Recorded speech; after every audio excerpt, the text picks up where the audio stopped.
নাম জানো, এটার নাম বলাও তো দুষ্কার। বহু তাফসীর মাহফিলে যশোরে আমির হামজা নাম দেখলে 144 ধারা দিয়ে দিত। এখন আল্লাহ 144 ধারা ওরা যদি সত্যি কেউ পায় টিকে রেখে। আমি 3 বছর ছিলাম জেলখানায়, রিমান্ডে যতদিন ছিলাম এই খুলনার এক, আমি নাম নিতে ওদের ঘৃণা করি, কি শেখ লাগানো আছে আগে আর পরে, যাই হোক এ আসল শেখ না, এই চাকরি নেওয়ার জন্য আর এই পদ বাড়ানোর জন্য শেখ লাগিয়েছে। খুলনা কলতলা এলাকায় বাড়ি, এই লোকটা রিমান্ডে ঝামেলা করেছিল। আল্লামা দেলাওয়ার হোসেন সাইদি রহমতুল্লাহ আলাইহি ওনার কণ্ঠ আর একটা যুবতী মেয়ে লোকের কণ্ঠ লাগিয়ে, দুই দিকে কণ্ঠ লাগিয়ে কিভাবে কি উল্টা পাল্টা কথা, যেগুলো শুনলে ঘৃণা লাগে।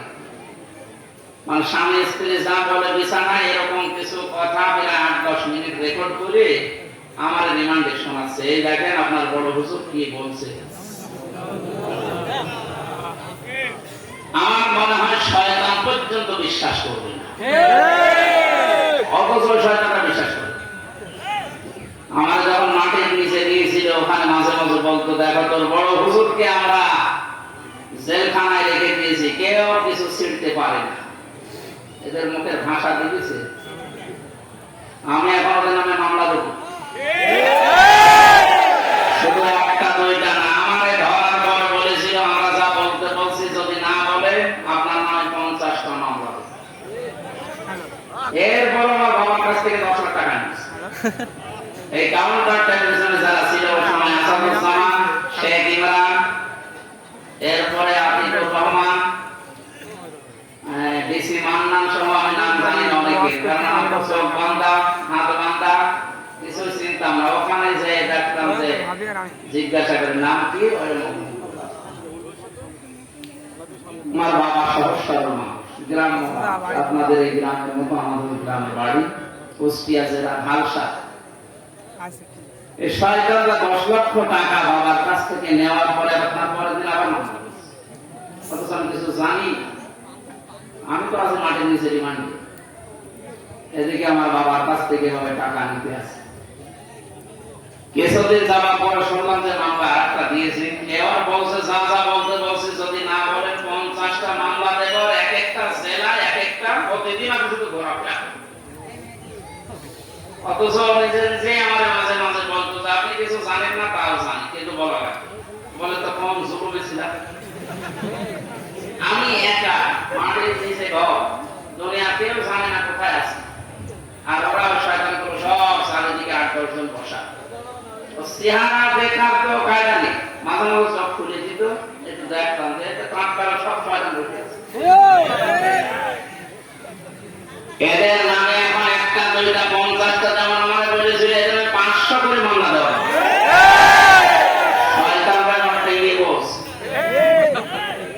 আমরা বেশি করবো না, ওই না করতাম ফাঁকবো বেমিসলি মারুফ বিকুম বি। আল্লাহ বলেন যতটুকু ওরা নিয়েছে অতটুকু প্রতিশোধ না। এতটুকু যদি যা করেছেন 17 বছরে, যদি এতটুকু করা হয় টিকতে পারবেন না। তারপরও আমাদের যিনি দায়িত্বে আছেন আমিরে জামাত, আমাদের মাথার মনি যিনি ডাক্তার শফিকুর রহমান, ভদ্রলোকের সাথে আমিও 4 দিন ছিলাম জেলখানা কাশিমপুর কেন্দ্রীয় কারাগারে। লোকটার আচরণ ব্যবহার দেখেছিলাম। উনি যেহেতু ঘোষণা দিয়েছে যে না অন্যায় ভাবে না, যতটুকু যার জুলুম হয়েছিল অতটুকু নিয়ে বাকিটা মাফ করে দিতে, আমরা মাফ করে দেব, কিন্তু যা করেছিলেন ওটা করার পর।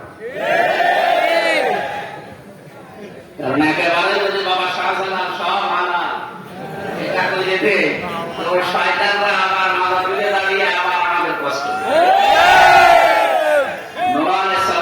করেছিলেন একেবারে শেষে, আর যখন না পারলেন বললেন অকালা নৌক রব্বি লা তাদার আলাল আরদি মিনাল কাফিরিনা দাইয়ারা। আল্লাহ এদেরকে আর জমিনে তুমি রাখতে দিয়ে না, এদের চিহ্ন পর্যন্ত আর রাখার দরকার নেই, এদের আন্ডা বাচ্চা পর্যন্ত যেন তুমি আর না থাকে। ইন্নাকা ইন তাদারহুম ইয়াদিল্লু ইবাদাকা ওয়া লা ইয়ালিদু ইল্লা ফাজিরান কাফারা। কারণ এই শয়তান যেটা জন্ম দেবে ওটা বাচ্চা না। এই জন্য বলছি আল্লাহ রাব্বুল আলামিন নবী যখন দোয়া করতে পেরেছিলেন, আমরা তো সাধারণ মানুষ, ওনাদের মতো ঈমান, তারপর ওনারা বদদোয়া দিয়েছে যে আল্লাহ একটা আনা বাচ্চা পর্যন্ত যেন না থাকে, কারণ থাকলে সেটা শয়তান হবে, ও সেটা জন্মাবে, সেটা আর শয়তান হবে। ওই দিকে তাকিয়ে বদদোয়া করছে। আপনি যা করেছিলেন ওইটার হিসাব এখন কিন্তু আপনাকে দেওয়া লাগবে। সম্মানিত যশোরবাসী, যারা নিষেধ করতো এই 144 ধারা দিয়ে আজ তারা কোথায় হারিয়ে গেছে, কত কায়দায় পালানোর চেষ্টা চালাচ্ছে, জনগণ পালাতে দিচ্ছে। দরবেশ বাবা পর্যন্ত দাঁড়িয়ে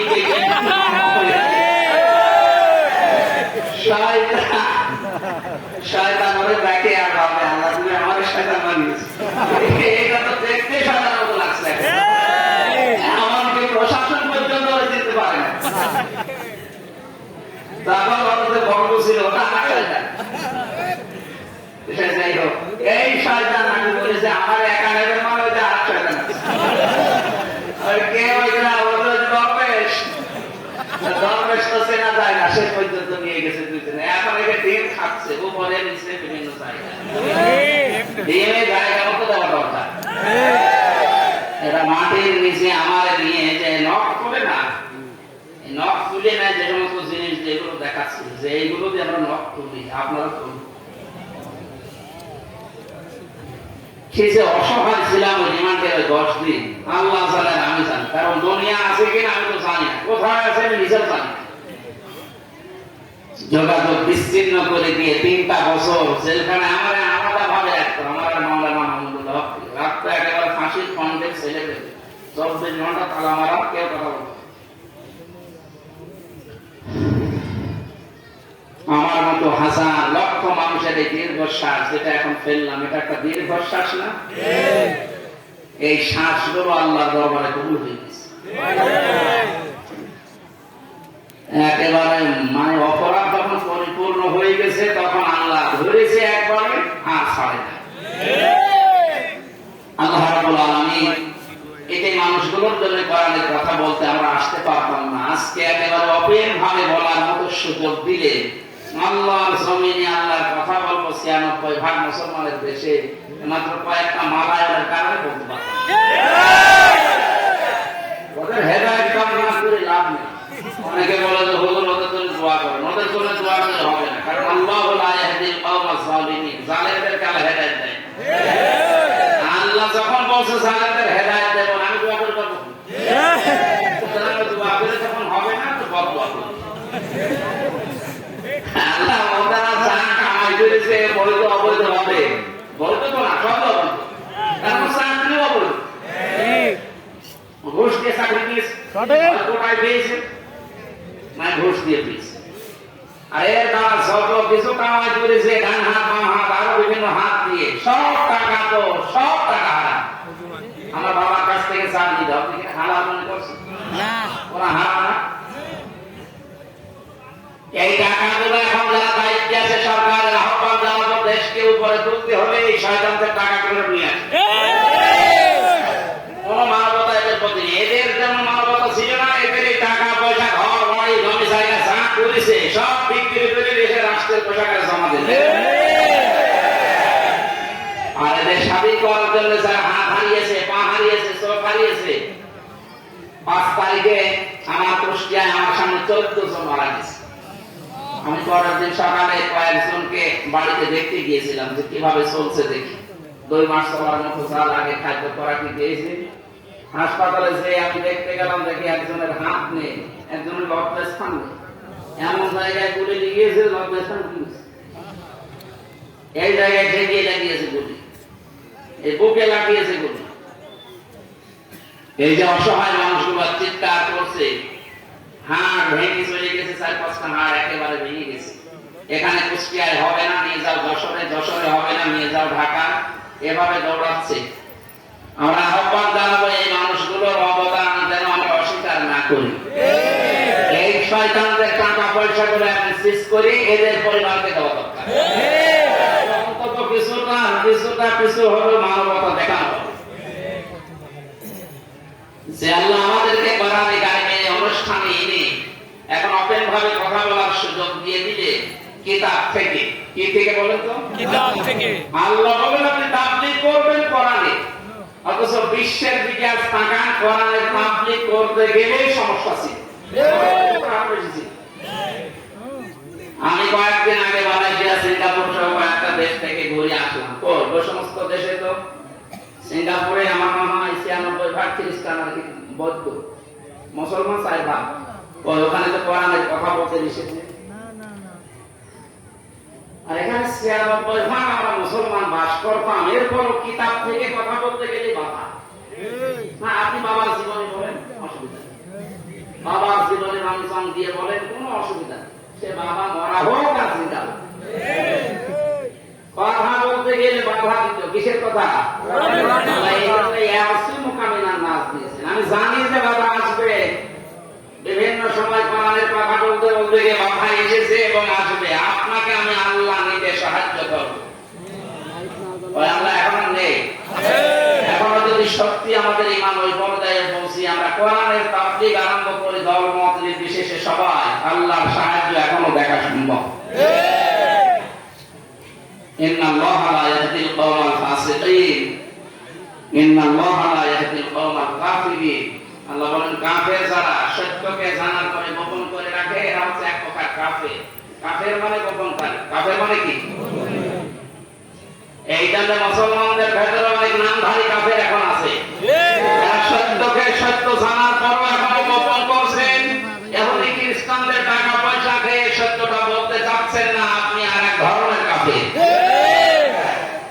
গত 2 দিন একটা ভিডিও দেখে খুব মন খারাপ হয়ে গেল। এই যে আহলে হাদিসের নামে এক ভাই, কি রফিক নাকি নাম যেন, কোথা থেকে লেখাপড়া করেছে আমি জানি না, অনেক বলছে শহীদ আবু সাঈদ ও শহীদ হয়নি, ও নিজে আত্মহত্যা করেছে। হাজার হাজার মানুষ ওখানে যাই উনি বুক পেতে দিল। আরে ভাই, বুক মানুষ এমনি পেতে দেয়? কত বড় কঠিন অবস্থায় ছিল এই মানুষগুলোকে টের পাচ্ছে?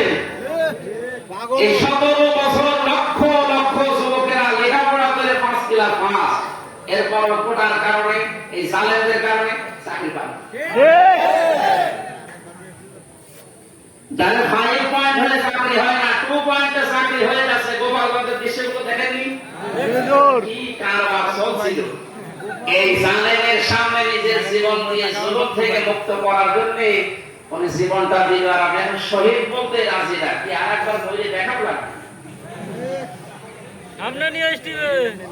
কোরআনের কথাগুলো খুব খেয়াল করে শোনেন তো, হয়তো আপনি এইভাবে চিন্তা করেননি। যারা আলেম আছে তাদেরকে বলছি, ওয়ালা তাকুলু লিমান ইয়াকতালু ফি সাবিলিল্লাহি আমওয়াত বাল আহয়াউ ওয়ালাকিন লা তাশকুরুন। সূরা বাকারা 154 নম্বর আয়াতে আছে, আল্লাহ বলেন, কে এই কথা বলবি না? শুধু হামজা বলবি না তা না, শুধু ওই রফিক কে আল্লাহ বলেন না, ওই রফিক তুই বলবি না তা না, কেউ বলবি না এই কথা। ওয়ালা তাকুলু, বহু বছর দুনিয়ায় কোন মানুষ যেন এই কথা না বলে, লিমান ইয়াকতালু ফি সাবিলিল্লাহি আমওয়াত, যারা আমি আল্লাহর জন্য জীবন দিয়েছে এই মানুষগুলো মারা গেছে, কথা কেউ বলবি না। নোটিশ দিয়েছেন কে? আল্লাহ। কারণ কথা বলে মানুষ কি দিয়ে? মুখ দিয়ে। মুখ দিয়ে কথা বলে, এই জন্য আল্লাহ মুখের উপরে নোটিশ দিলেন, কেউ বলবি না দুনিয়ায় এই কথা, যারা মারা গেছে। ওরা মারা যায়নি, মালা তাইয়াম, বড়রা জিন্দা জীবিত, ওয়ালাকিন লা তাশউরুন, কিন্তু তোরা টের পাস না। এই কথাটা আমি বানালাম না, বলেন না। শহীদ এই শব্দটা কত উঁচু শব্দ, কত দামি শব্দ, টের পান তাই। আপনি তো কোনা চেপেন, কোনার ভেতরে থাকে, বলে আমরা কি কোরআনের কথা বলি না? আরে বেটা, কোরআনের কথা বলেছিল। শহীদ আল্লামা দেলাওয়ার হোসেন সাঈদী 13 বছর জেলখানায় কাটিয়েছে। কোরআনের কথা বলেছিল আমাদের ইমাম আবু হানিফা 8 বছর জেলখানায় কাটিয়েছে। কোরআনের কথা যারাই বলেছে তাদের জীবন পড়ে। সাইয়্যিদ কুতুব রহমাতুল্লাহ আলাইহি শহীদ কোরআনের কথা বলার কারণে জেলখানায় ফাঁসির মঞ্চে গেছে, জেলখানায় বসে তাফসীরে ফি জিলালিল কোরআন লিখেছে। কোরআন একদিকে কথা বললে জালেমরা ছেড়ে দিয়ে জুলুম করে হত্যা করে মেরে ফেলে। এটা আল্লামা দেলাওয়ার হোসেন সাঈদীর নামের আগে আপনি শহীদ লিখেছেন, এটা খেলা করার জন্য না। কারণ অনেকেই বলছে উনি মারা গেছে, কে বলেছে মারা গেছে, ওনাকে মেরে ফেলা হয়েছে।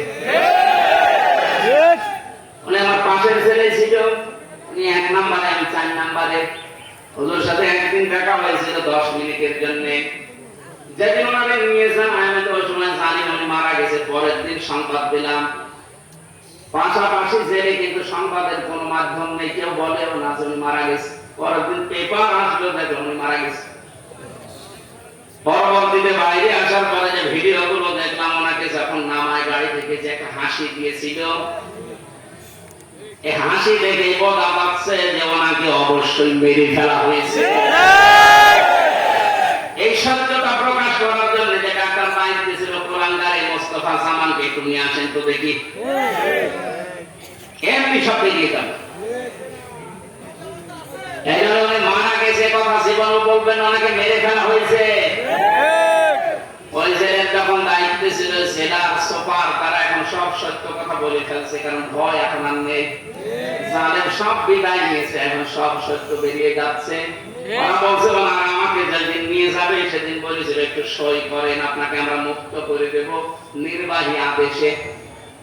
এ কথা শোনার পর একটা হাসি দিয়েছিল যে না জানি এতদিন পরে আমার পরিবারের লোক, আমার অনুসারী যারা, আমার কলিগ যারা, আমার সাথে যারা ইসলামী আন্দোলন করে, অন্তত তাদের সাথে আমার দেখা হবে, এই জন্য তিনি হাসি দিয়েছিলেন। এই মিথ্যা কথা বলে সই করিয়ে নিয়ে বের করে সেই ইনজেকশন পোস্ট করে মেরে দিয়েছে। নবীজি জানিয়েছেন, কেউ যদি পাহাড় থেকে পড়ে মরে যায় ও শহীদ, কেউ যদি পানিতে ডুবে মরে যায় ও শহীদ, কেউ যদি আগুনে পুড়ে মারা যায় ও শহীদ। বাংলা শোনেনি কোনদিন? আগুনে পুড়ে মরে গেলে যদি শহীদ হয়, অ্যাক্সিডেন্টে মারা গেলে যদি শহীদ হয়, তাকে একেবারে সরাসরি আপনি মেরে ফেললেন, সব বের হবে ইনশাআল্লাহ। এই জন্য শহীদের শব্দটা যা তার নামের আগে লাগাবেন না। কোন জালেমের আগে শব্দ লাগানো যায় নেই, কারণ শহীদ এটা আমার আল্লাহর বন্ধু। কিয়ামতের দিন যে 4 প্রকার মানুষের সাথে থাকার জন্য আহ্বান জানানো হয় আল্লাহর কাছে, তার ভিতরে শহীদ 3 নম্বরে।